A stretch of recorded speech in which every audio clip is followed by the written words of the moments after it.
સમાચાર મળી રહ્યા છે તેની ઉપર પણ નજર કરી લઈએ। મોરબીમાં જે પ્રમાણે વરસાદ ધોધમાર પડી રહ્યો છે તેમાં ડેમી 2 ડેમના 10 ગેટ 5 ફૂટ સુધી ખોલવામાં આવ્યા છે। સમાચાર મળી રહ્યા છે મચ્છુ 3 ડેમનો એક ગેટ પણ ખુલ્લો મૂકવામાં આવ્યો છે।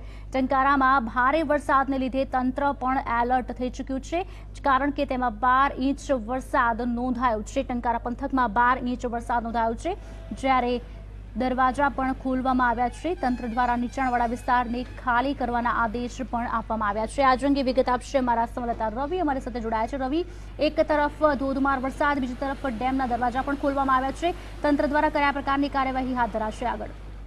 જી ખુશાલી, આપને જણાવી દઉં કે જે રીતે વાત કરવામાં આવે તો આજે સવારથી જ 6 વાગ્યાથી જ વરસાદની આગમન થયું હતું, જ્યારે આ વરસાદને લઈ અને જે ટંકારા પંથક છે તેમાં 12 ઇંચ જેટલો વરસાદ નોંધાયો હતો। અને હાલ પણ જે વરસાદ છે તે રોકવાનું નામ નથી લેતો, અને જ્યારે મચ્છુ 3 ડેમ છે તેમનો પણ એક પાટી ખોલી દેવામાં આવ્યો છે। જ્યારે ડેમી 2 ની વાત કરવામાં આવે તો તેમના 10 દરવાજા ખોલવામાં આવ્યા છે, 5 ફૂટ જેટલા દરવાજા ખોલ્યા છે। જે નીચાણવાળા વિસ્તાર છે તેમાં તંત્ર દ્વારા એલર્ટ પણ આપવામાં આવ્યું છે, ખાલી કરી દેવામાં આવ્યા છે।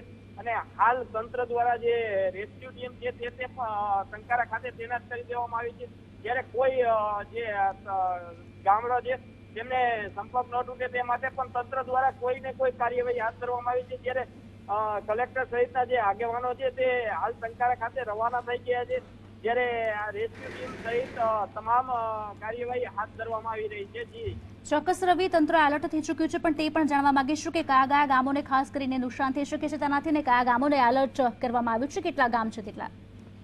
જી ચોક્કસથી હાલ તો તંત્ર દ્વારા કોઈ એવી માહિતી પ્રસાર કરવામાં નથી આવી કે જે ગામો છે તેમને એલર્ટ કરી દેવામાં આવ્યા છે। જ્યારે જે ટંકારા પંથકના જે નીચાણવાળા વિસ્તાર છે તેમાં જે ખાસ કરીને ડેમી 2 ની જે હદમાં આવતા જે ગામડાઓ છે તેમને હાલ પૂરતા એલર્ટ કરી દેવામાં આવ્યા છે, અને જે નીચાણવાળા વિસ્તાર છે તેમને ખાલી કરવાના આદેશ પણ આપી દેવામાં આવ્યા છે। તંત્રની તમામ ટીમો જે છે તે ટંકારા પહોંચી ગઈ છે, અને જે નીચાણવાળા વિસ્તારો છે તેમને ખાલી કરવામાં મદદ કરી રહી છે। જી ખુશાલી, આભાર રવિ, અપડેટ્સ મેળવતા રહીશું।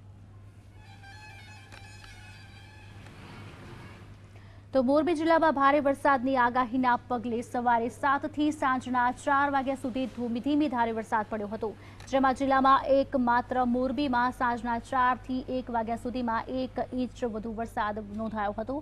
તો સાંજના 4 વાગ્યા બાદ ટંકારામાં ભારે વરસાદ ખાબક્યો હતો, જેમાં 2.5 ઇંચ વરસાદ નોંધાયો છે।